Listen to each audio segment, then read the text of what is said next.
What a phenomenal weekend for Tennessee baseball as they finished this weekend losing the series to Kent State. Not a great start to the Josh Elander era. Let's don't get too carried away with it, though. Along the way, rough day, rough weekend. Thankfully, we didn't get swept this weekend, but definitely not a banner weekend. A long way to go with this Tennessee baseball team. Let's don't get too carried away with it. This was a good team this weekend. I'm not going to sit here and tell you to not be concerned about this team this weekend. I'm just not, because I am too. I think there's a lot with this line. I'm going to hit some tough things today with this team, with this lineup, with this sophomore class in particular. Not necessarily the pitching, but the hitting with it. Like, share, subscribe. Check out the links in the description, channel memberships. I can't stress this enough, guys. For me to do this, and this is not me preaching or none of that stuff. It's got to be worth it. It's got to be worth it.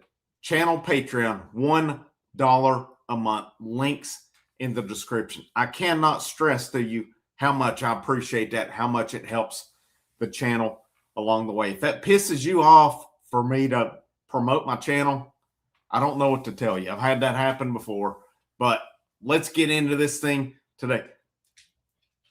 Here's my saving grace for today. You see this hat? It's USA Baseball, but I cannot stress how much it meant to me, how happy I was this morning to go to a local pub. Impromptu, a friend was there, and we watched USA Hockey win a gold medal. That was phenomenal. That was greater than anything else today. Let's get into Tennessee baseball, though, today. Tennessee loses 9-5. They lose the series to Kent State today. And, man, we're all trying to find these reasons. We're going to talk about Frank Anderson. We're going to talk about Josh Elander. We're going to talk about Tony Vitello and all this. Here's the bottom line with it. If you look back on this team was this team, regardless if it was Tony Vitello or Josh Elander. Josh Elander's the one taking it over. And, let's get into the stats, and then let's talk about let's have some real conversations about this team. Here's what I want to share. The stats, first of all. Let's get into that one. Kent State 9, Tennessee 5. Top of the order, especially your top two. I had no problem. I had a conversation this morning on this. I told you guys I talk Tennessee baseball a lot outside of this, and had a conversation. My source I talked to this morning is like Abernathy to lead off, and I said I'm good with it. Abernathy, Ford, 5 for 8, 3 runs scored between them, an RBI for Ford, a double. No strikeouts, no hit by pitch, no nothing. Just they got the job done. 348, 379. I have no problem with that. Blaine Brown, quite the weekend. He got an RBI. Oh, he got a sac fly, but Blaine Brown was 0 for 10 on the weekend. He had such a good weekend last weekend. He's still at 310. Not a banner weekend. Yesterday, he hit some hard hit balls. Did not get down, but still yet not a great weekend. Levi Clark, 160.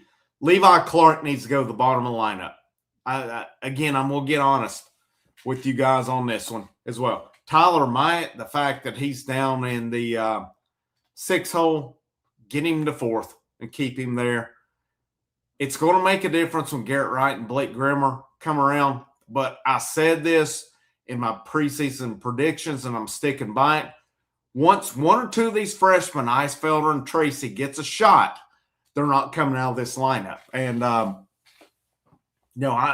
I'm just seeing guys right now that it's not that I'm overreacting over 7 games. It's that I saw them last year. A lot of you like to pick on Ariel Antigua and say, yeah, this guy should never see the field again, blah, blah, blah. But yet you're excusing these other guys they've done it a year less, but they're just as inconsistent as he is. And I'm specifically talking about this sophomore class that was recruited. It was number 1 last year. And I'm talking about the hitters. I'm not talking about the pitchers on this one. Give me Tegan Coons any day of the week pitching. Braden Krenzel is pretty good. Braden Krenzel today. Braden Krenzel's going to be hit and miss on this. We saw the good. We've seen the bad. We've seen the ugly with him. Give me Tegan Coons. Give me Landon Mack. Landon Mack obviously is transfer, but give me those 2 guys any day of the week, and I'm riding with them, and I have no problem with that. But this sophomore class in terms of hitting-wise, Jay Abernathy's it. I'll take Jay Abernathy any day. There's none of the rest of them are consistent enough at this point. Could they turn it around? Possibly, but I really think Levi Clark's going to be a big part here. As far as Marin, Newstrom, I've got to see it with these guys. I've got to see it. Neither one have impressed me to this point. And that goes back to last year with it. Too inconsistent. And again, give me some of these freshmen.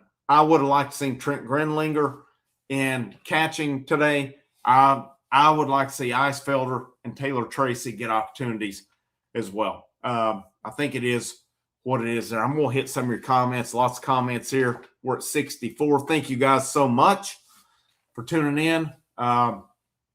Keep this in mind on this as well. Here's what I love about Tennessee baseball. You guys know I'm pretty passionate about it. I'm pretty consistent with it. I feel like I know it pretty well. We're going to agree to disagree at times. We had those agree to disagree moments with some of you Friday night. I have no problem with that. I love it. I love to talk Tennessee baseball. If we disagree, I don't have a problem with it, as long as we keep it at that. If we get personal, then it's a problem. Nobody, thankfully, has gotten to that point. We've agreed to disagree. That's cool. If we all saw things the same way, what fun would things be on that? But, we are where we are this weekend in terms of, Tennessee is now, they just went 1-2 this weekend. Abernathy, let's get into the stats. 2 for 4 on the night. 2 runs scored. Did his job, 348. Ford, 3 for 4. An RBI double, a run scored, 379. Blaine Brown, 0 for 3. An 0 for 10 weekend. He did have an RBI with a sac fly on that. As much praise as Blaine Brown got last weekend, how big of a jump is it from Rice to Tennessee? We just found out this weekend. Kent State is a level up from Rice. Kent State just come in and punked Tennessee this weekend. It very easily could have been a sweep on it. Let's put it that way. Levi Clark 0 for 3, 160 average on this. He got on base with a hit by pitch. He scored a run on that hit by pitch. Reese Chapman back in the lineup after being illness, 0 for 3 with a walk. Tyler Myatt, besides the home run, no hits on the weekend with it as well. So, we can get excited. I like Tyler Myatt's potential. Tyler Myatt, though, in his 2 starts, 0 for 5 on the weekend. 2 hit by pitches yesterday. Did have a walk today. Had a couple strikeouts today. I think he had 1 yesterday. Stone Lawless, 1 for 4 on the day he called again. I'm not sold on Stone Lawless being the backstop on this. Too many pass balls, too many just freaking missed pitches. Today I missed part of it as well. Manny Marin 0 for 4, 2 strikeouts. Some of you, again, told me Friday night, what the heck are you talking about? It's a wild take that Manny could be out. He's hitting 143 on this. Finley Bates got the start today at second, 1 for 3. He had a strikeout, but he's hitting 500 on the season. Pitching-wise, Evan Blanco. I heard all from Tennessee media in the offseason about Evan Blanco's that guy. Put him Friday night, blah, blah, blah. 4 innings, 3 hits, 3 runs, 2 were earned, 4 walks, 8 Ks. Not bad. 2.0 ERA. Here's the bottom line to me with it. And I'm shocked that guys who cover this team totally overlook this. All right, here's the bottom line. You look at Tennessee baseball. You look at that national championship team. How many guys off of that team that were vital parts of it? Xander Sechrist was the exception. He's not the norm on that. He was a senior. He was out of eligibility on it. He was the most clutch pitcher we have had over the Tony Vitello / Josh Elander era up to this point. Now, I'm not including this season on it. I'm not including Coons, Mack, and these guys, but I'm talking about up to this point. What Xander Sechrist did in that 2024 season is unprecedented in terms of down the stretch. He was put into every single clutch, big-time situation, and he flourished in it. There's nobody else who's done that at this point. He was the dude. He was that dog that year with it. But I'll look at it as well. Exception, not the norm. Most of your big-time guys are out in 3 years on this. Evan Blanco, glad to have him. Don't get me wrong on that. He's a fifth-year guy at this point.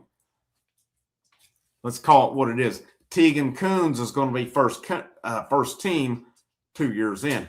Landon Mack is going to be first round. I think I said the wrong thing. Tegan Coons is going to be first round at the end of this season. I might have said first team on it. Regardless, you get where I'm coming from. He's going to be first round. He's that good with it. Landon Mack is not eligible this year. He's eligible next year. He's going to be first round when he's eligible on it. Nothing against dudes coming back fourth or fifth year. All right, it is what it is, and it happens. Sometimes some guys flourish, take off that point. The fact that Evan Blanco was an ace for Virginia, went to the College World Series, but he's still here. All right, he's a good pitcher.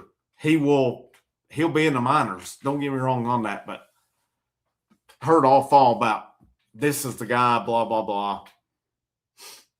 Let's look at where they're at in terms of draft-wise. That means a lot.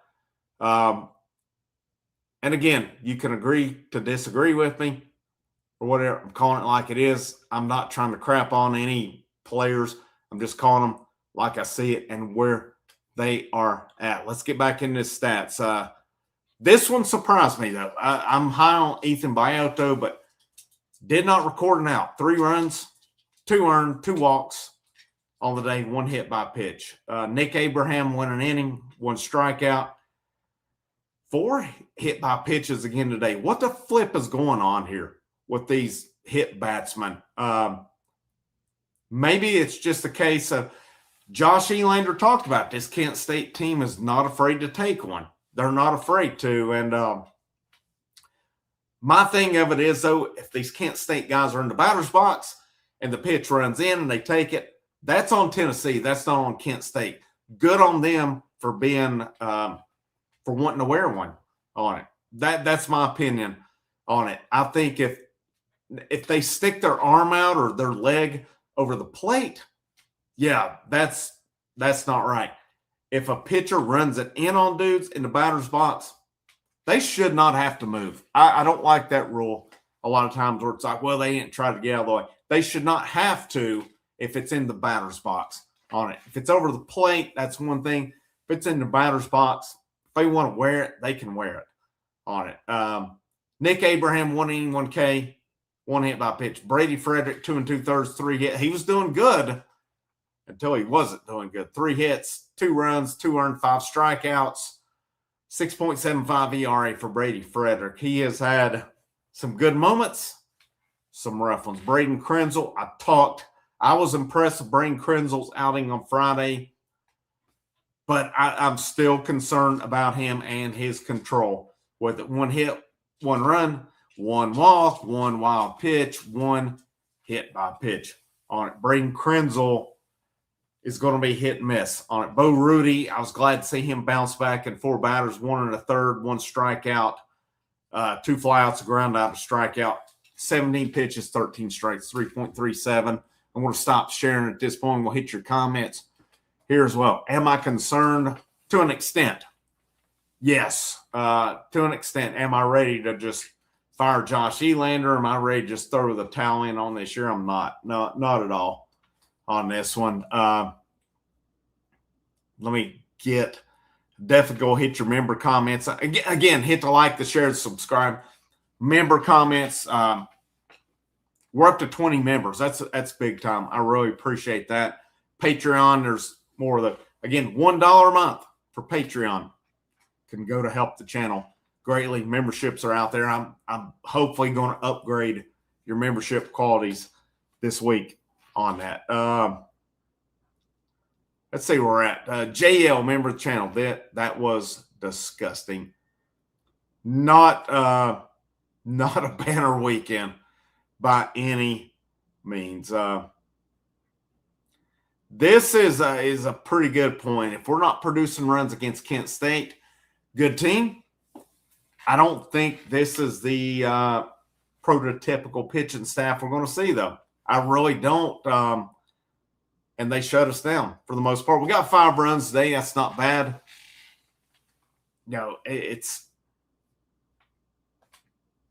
But the last 2 days is a little concerning on that. Good team.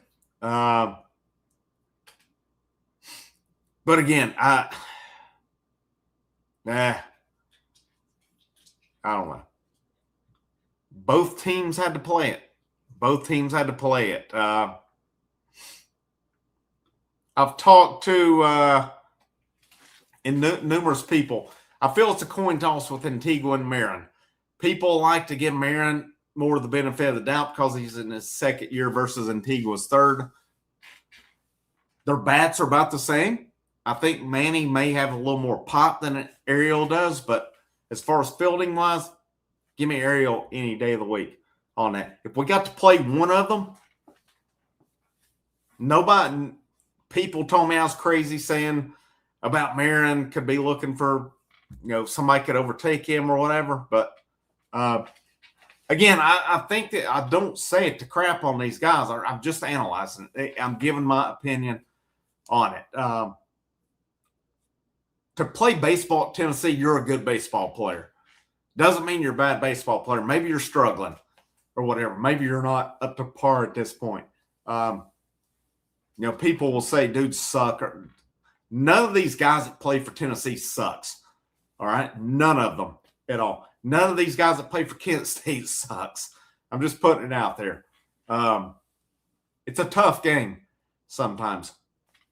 Maybe some dudes come around later in the season versus now. We've seen last year, people were early in the season talking about they were getting crazy. People were tripping last year around this time and getting crazy saying, was this offense as good as 2024? And it's like, let's calm it down a little bit on this. As good as last year's team was this early, this year's is struggling. Could things change in a month? I'll take them being better in a month versus where they were last year in the same time frame a month later with it. Tennessee base, this is an excellent. It seems like every team in the world knows how to shorten up, hit the ball flat, except Tennessee. Talked about it with who I talked to the most today about Tennessee baseball. Too many just going for it all swings. There are no choking up, hitting it the opposite ways. It's a great point, Big Orange. I totally agree with you on that. There's no just making contact with the ball. It's either all or nothing on it. And this did not change from Tony Vitello to Josh Elander. It's been a thing all this time. I felt like there were times last year it was the same thing on it. 2024, that lineup was so good, especially the top 6, they could overcompensate with it. They were that good of hitters. They could do these things. These dudes are not. Last year you had Keelan and Fisher. Inslee was really good last year as well. You got outside of those dudes, so it was hit and miss. We got a long way to go with this lineup this year. But we'll see where it goes. I think Garrett Wright, he had over 400 at Bowling Green. It's a great point Here, mask up, Joe. We need Garrett Wright. They still whatever. Stone Lawless did a decent job to play. Stone Lawless, let's call it like it is here on this. I would like to see Trent Grinlinger at catcher up till Garrett Wright is available. Got 118 of you in here right now. Thank you, guys. I really appreciate you. Thank you for coming here to talk Tennessee baseball, whether it's good or bad. That's the beauty of baseball. There's beautiful days. There's not so beautiful days. Today's one of them. With it, I still am grateful for today because how cool was it to watch USA Hockey win that gold medal today? That everything else was silver lining. After that made my day to watch that because I've never, as I recall in my lifetime, because I don't remember 1980, I was too young for that one, but this is the first time in my lifetime I've watched USA Hockey win an Olympic gold medal. And it was freaking awesome.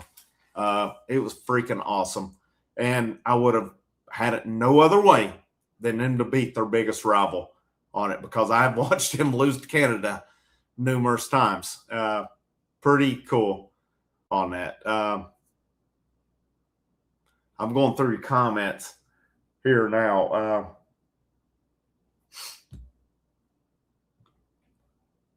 I can't disagree with this one. When I can't sit and watch winning baseball, I'm a madman.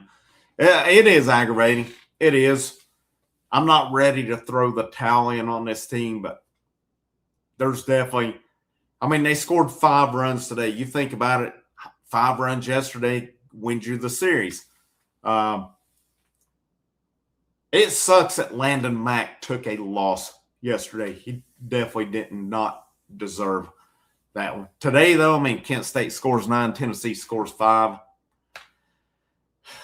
Mama said there'd be days like this. And, yeah, that's where it's at. Dude, this ain't happening. Pete, love you, Tango Yankee. It ain't happening, dude. Tony is going to get the job done at San Francisco on this. People are totally selling Tony short in San Francisco. I've seen the videos with the players. They're pretty fired up about him. A winner is a winner. Tony Vitello is going to win in San Francisco. I'm telling you guys that. You can disagree with me all you want to. Tony's not going to need to come back to Arkansas because he's going to get the job done in the pros. I'm just telling you that right now.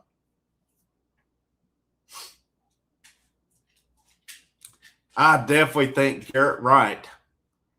I have heard firsthand based on, again, try not to give too much. My buddy, my source, his kid pitches for Tennessee, and I have heard how good Garrett Wright is.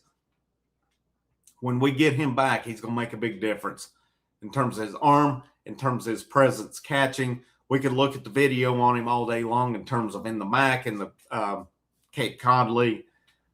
Garrett Wright, maybe Stone Lawless is the DH. Stone Lawless is not going to be able to hold a candle to Garrett Wright behind the plate. And I'm just being honest on that. And I'm not so sure Trent Grinlinger shouldn't get more opportunities as well. Yep, I agree on this one. We were definitely lucky not to get swept on this one.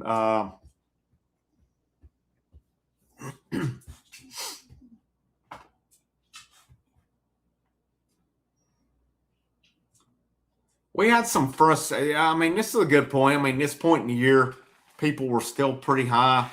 They were talking, is this team better in 2024? Which I thought was not necessarily anybody on here, just the general speak. And I was like, let's pump the brakes on that one. Here's the beautiful thing, and some of you said it last night. Championships are not won in February. They're just not. And Josh Elander's figuring things out. Josh Elander, first time as a head coach, is going to figure things out as well. And this is a young team. This is a young team on this as well.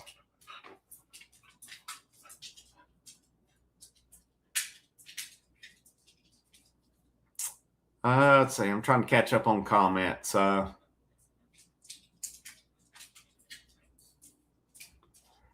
don't disagree on. I think Kent State's a good team. I don't think Kent State should have come in one series this weekend. I'm totally good with this right here. Good team, solid team on it. Could they be a super regional team this year? It's not out of the realm of possibility. Would not shock me at all if Tennessee gets going and Tennessee hosts a regional and stuff. If Tennessee could get them in a regional. Maybe Kent State gets paired in another one. Who knows? But good team, veteran team, solid team. They just do everything right. And I think there's a lot to be said for that. You get those veteran teams. This Kent State team, were they flashy or any of these things? Maybe not. Flashy doesn't always win, though. It's a team that is good. They were 38-18 last season. It's a team that returns a good bit. And when I previewed them over the weekend, I looked, they might have had 4 to 5 transfers. Most of it was dudes who was from last year.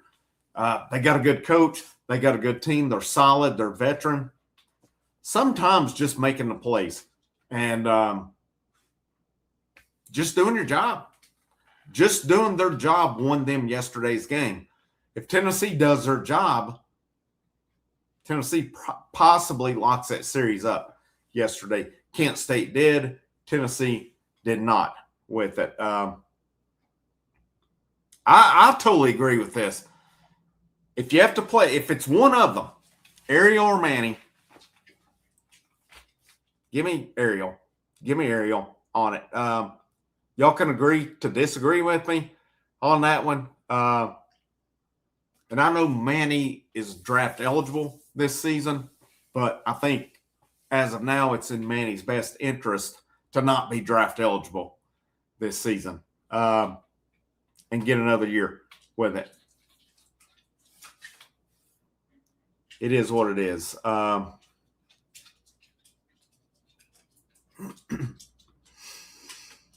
What's up, Big Dave? Good to see you, man. Got beat by a good team. Need to improve and move on. That's bottom line. Bottom line. Solid team.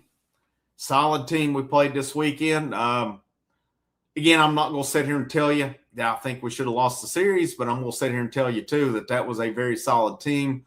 They made the plays. We did not. That's the bottom line. That's the beauty of baseball. The beauty of baseball, too, is a mid-major type team can beat a top of conference team right now.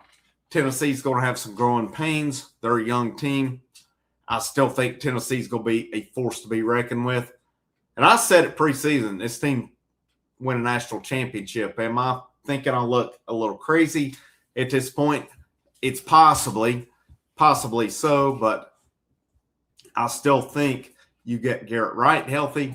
You get Blake Grimmer healthy. That's 2 big sticks on it. A buddy you might have talked to last night, which made a good point, said up to this point, Blake Grimmer has been really good against non-conference, but not so good in conference. I totally agree on that one. I am high on him. I think he takes that step this year. At least I hope I'm right on that one. Garrett Wright, I mean, same thing. He did it in the MAC. Can he do it in the SEC here as well? I'm sticking by my guns that either Nathan Eisfelder or Taylor Tracy, possibly even Evan Hankins. I'm specifically think Eisfelder or Taylor Tracy, they're going to get their opportunity. And once they do, I don't think they're going to look back on it. And I'm not so sure if Trent Grinlinger gets his opportunity that he's going to look back as well. I'm just kind of at that point. If you're 2 to 3 years in and struggling, let's let a younger guy. If the abilities are similar, there's a similar comparison there. I'm going with the younger guy on it. I don't agree with the philosophy of it, and it's the same in football and basketball. If the abilities are similar, we go with the veteran. Nope. If they're similar, let's go with the younger guy. If the veteran is head and shoulders above, let's go with them on that one.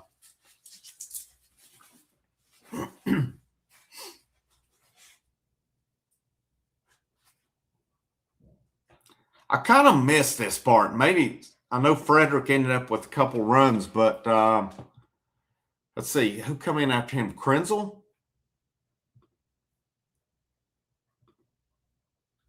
Maybe not. Maybe it wasn't a good idea. I totally agree on that one.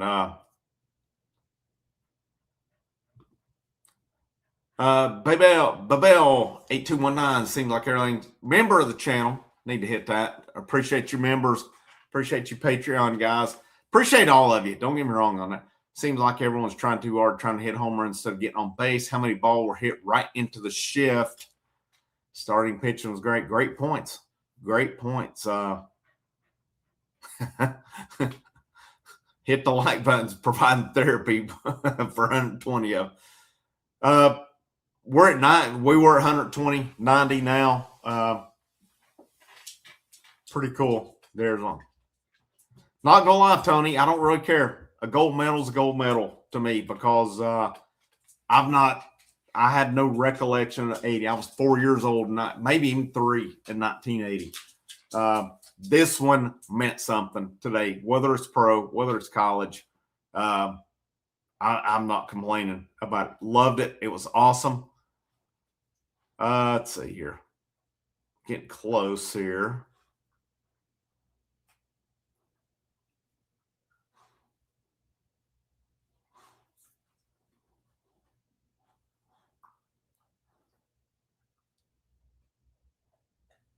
All right, I think we're about. What's up, Rhonda? Good afternoon, Frank. Doing good content. I really appreciate you. Thank you guys for the support. Thank you for the positive comments on this as well. Win or lose, Tennessee baseball is still fun to talk about. It still is. It's where we're at on this. I think this team will be fine in the long haul. Was it a banner weekend? You guys know the answer to that one. Are there improvements that need to be made? Absolutely.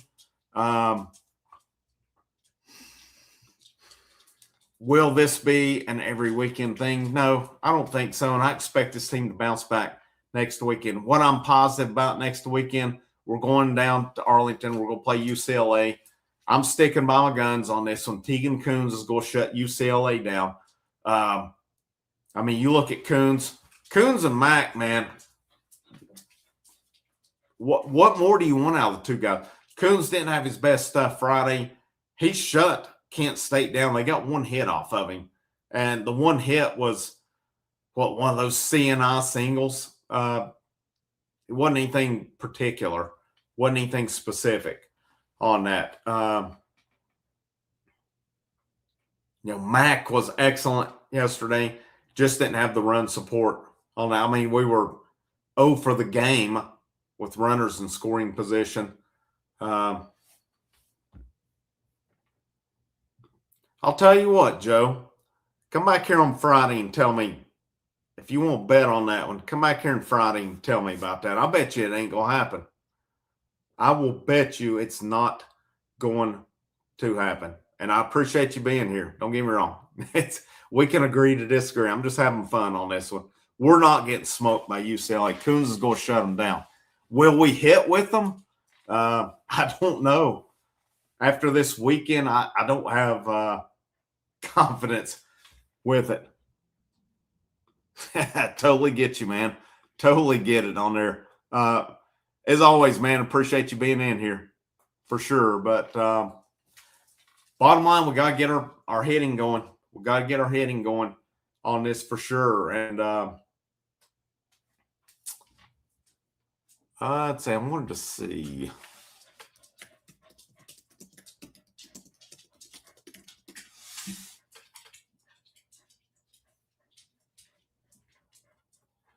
UCLA has dominated TCU this weekend.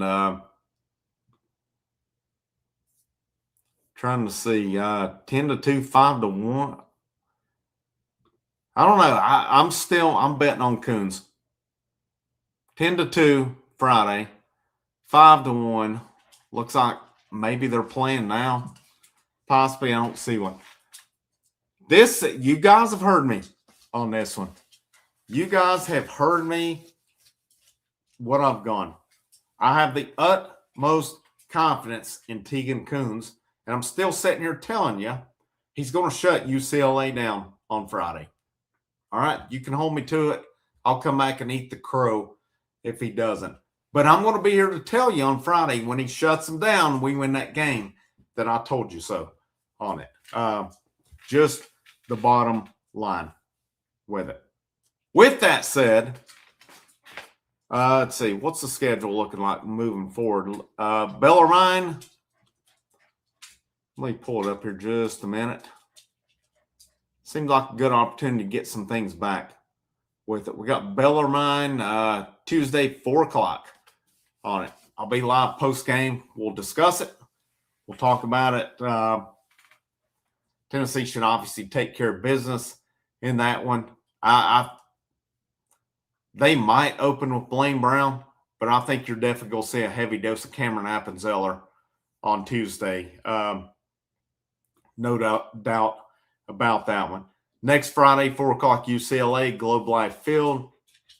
Saturday, Arizona State at noon. And Sunday, Virginia Tech, 11:30. We're on the freaking Flow College this weekend.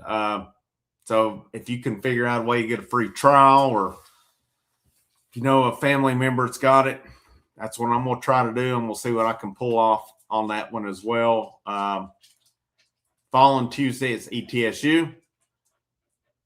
Next week, midweek, is this one is kind of weird. I would have thought this week maybe, or even last week, would have been your double midweek with them being at home and not having to hit the road. But they come back next week. They'll have Oakland. Let me see here. After Arlington on Tuesday, ETSU, 4 o'clock. Wednesday, Oakland, 4 o'clock. Then Wright State in Knoxville. Tennessee Tech, which we know can be tricky, March 10th.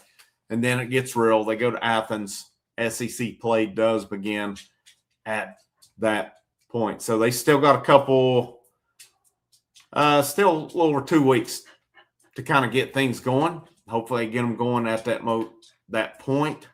And,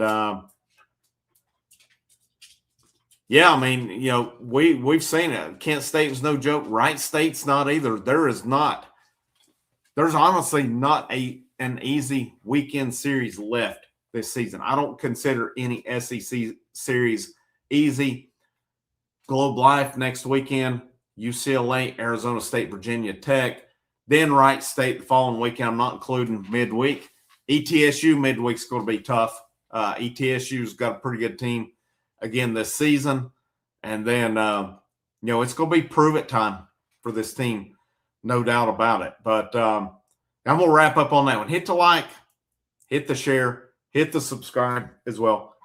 Links in the description, channel memberships, channel Patreon, as little as $1 a month. Cannot stress enough how much I appreciate how much those help along the way. But guys, have a great rest of your evening. We'll do this thing again on Tuesday after Bellarmine. This is Frank.